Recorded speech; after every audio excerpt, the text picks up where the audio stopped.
Good evening, ladies and gentlemen, and I welcome all of you back to another Rage video where we are working our way through Tears for Fears' songs from the big chair at lightning speed.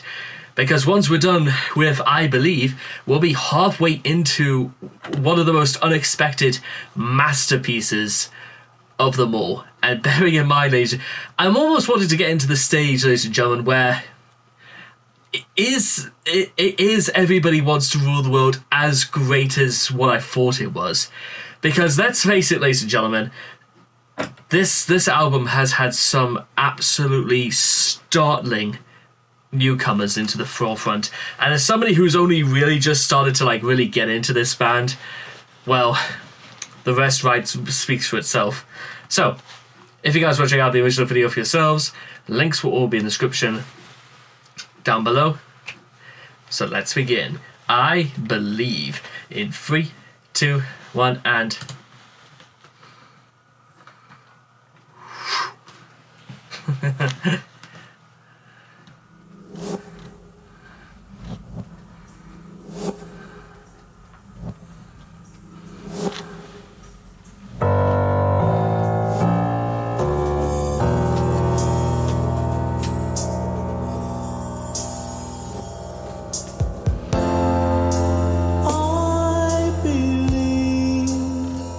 But when the hurting and the pain has gone, we will be strong.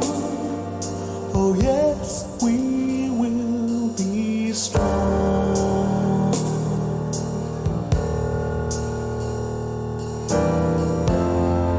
And I believe that if I'm crying while I write these words,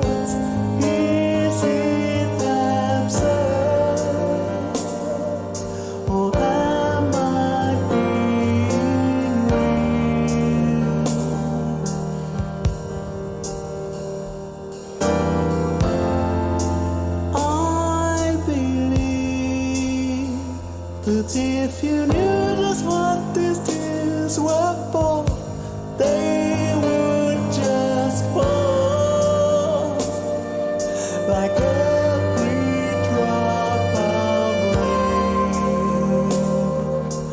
That's why I believe it is too late for anyone to believe.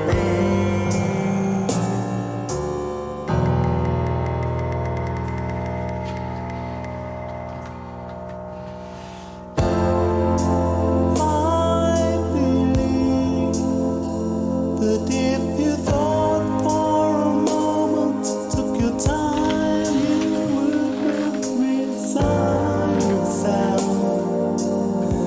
resign yourself to your fate.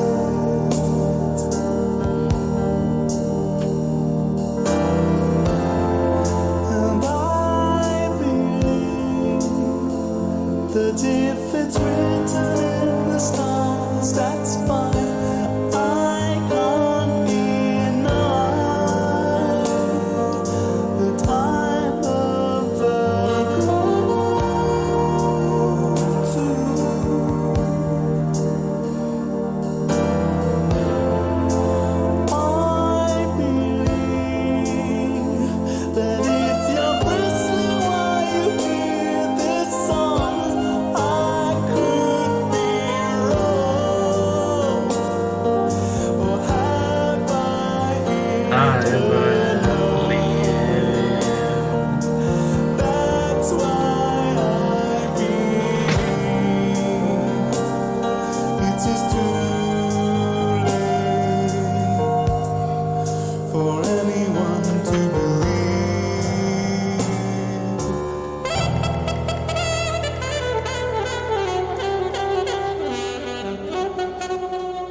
That maybe somewhere in the darkness, in the nighttime, in the storm, in the casino,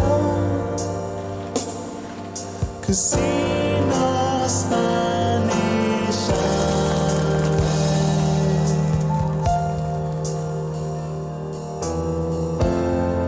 and I believe, no, I can't believe that every time you hear a newborn scream, you just can't see the shaping of a line, the shaping of a line.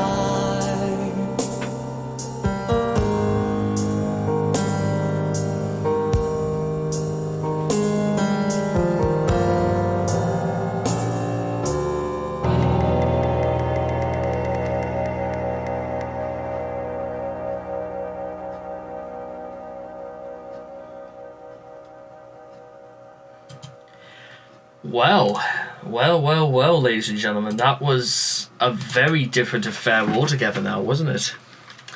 It felt absolute.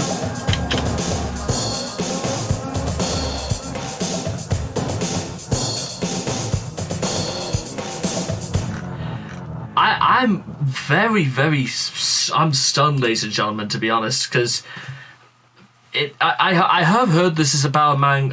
It was about somebody called English musician Robert Wyatt. He was inspired to write the song after his producer at the time, Chris Hughes, played in Wyatt's the most recent album, Rock Bottom. Roland was knocked out by the emotion and rawness of it, and inspired by how Wyatt laid himself so bare in his music. He had initially planned for Wyatt himself to sing the song, although he ended up singing it himself. He tried to imitate Wyatt's style. Roland admits it was like a back to writing style, and it seemed happy during the first album, The Hurting. I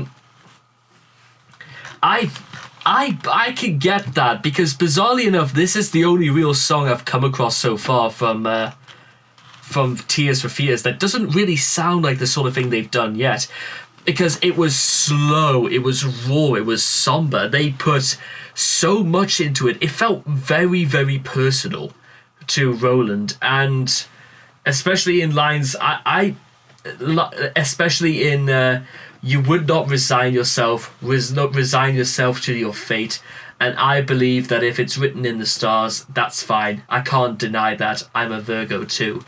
It's like he's relenting things that he probably wouldn't normally do it, but only because he wants to like almost compare himself to the guy he's looked up to. Now, they do often say, ladies and gentlemen, that comparison is the thief of joy. However, if it's comparing anything like this, I think it's easy to see that Roland wanted so badly to be one of Robert Wyatt, and I like to imagine that Wyatt probably would have been very, very happy with this. Which, to be honest, I'm very, very happy with this as well, because it feels so nice and peaceful, and it gets its message across as well as probably I could imagine they tried. And I even love how in the end it almost breaks down to, no, I can't believe. So we finally found something that he's heavily against, and he's against the idea of like newborns coming into the world, the shaping of life, the idea that maybe one day they would inherit his style, inherit his work, and would leave him in the background. So there's a lot to be said in this about, well, one, not just about believing, but also about staying true to who you are. And it leaves you vulnerable, because when you're so open and so out there with what you claim to be, you'd be very surprised about the fact that he leaves himself in that he doesn't. There are some things that he doesn't like, and some things he's heavily against. So what else could we learn from what he does represent, Roland, in this song?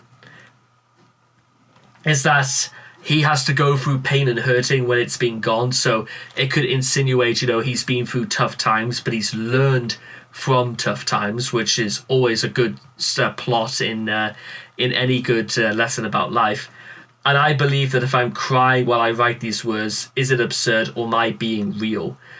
It's again, he's proposing a question that he doesn't really know the answer to. So is this a display of like a lack of self-confidence where he has to ask other people for what the answer should be?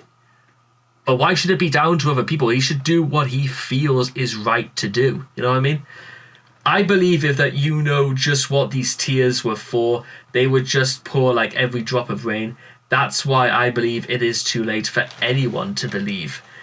The effect of the tears flowing like just a pool of rain seems to suggest that literally it is about as useful as any other drop of rain, that it becomes just a thing that happens, not for any real reason or for any explicit purpose, but just it's become mundane, and maybe he just thinks that he's lost faith in people, maybe because of what they've done to him, or maybe what they haven't done to him. Perhaps maybe this is a tale of him writing for just to forget. Perhaps if I believe that if you thought for a moment, took your time, you would not resign yourself. I'm Virgo too, we've been through that. I believe that if you're bristling while you hear this song, I could be wrong, or have I hit a nerve? That's why I believe it is too late for anyone to believe. Here again, we go into, he's proposed this great piece of work for his idol, and it almost means nothing. Like, has he personally insulted somebody because of this? I believe that maybe somewhere in the darkness, in the nighttime, in the storm, in the casino's Spanish eyes, he's found something instead to basically fill the void in his broken heart. Whether it's through gambling or, again, casino's Spanish eyes, something alluring, something to take him away. And then he devolves into literally believing in nothing but vitriol and hatred, because he can't stand how perhaps maybe other people will grow to believe that there's any hope for them either. That's probably why he can't stand any of it. He can't stand that people might actually be happy while he can't find his own any longer. It's deep stuff, guys. It's really, really deep stuff. And I could see absolutely why. And I could also probably understand exactly if we ever do anything by Robert Wyatt in the future, I would probably want to check out exactly what was the sort of thing that got Roland to inspire him, because I know they did mention the album in particular, so we'll make sure to look at that at some point as well. Good. So anyway, I hope all of you guys have enjoyed this reaction video. Please leave your thoughts and comments in the comment section down below. Let me know what you guys thought of I Believe for yourselves, and I cannot wait to see all of you guys again in the next video. Take care, and bye-bye for now. Believe, ladies and gentlemen, believe.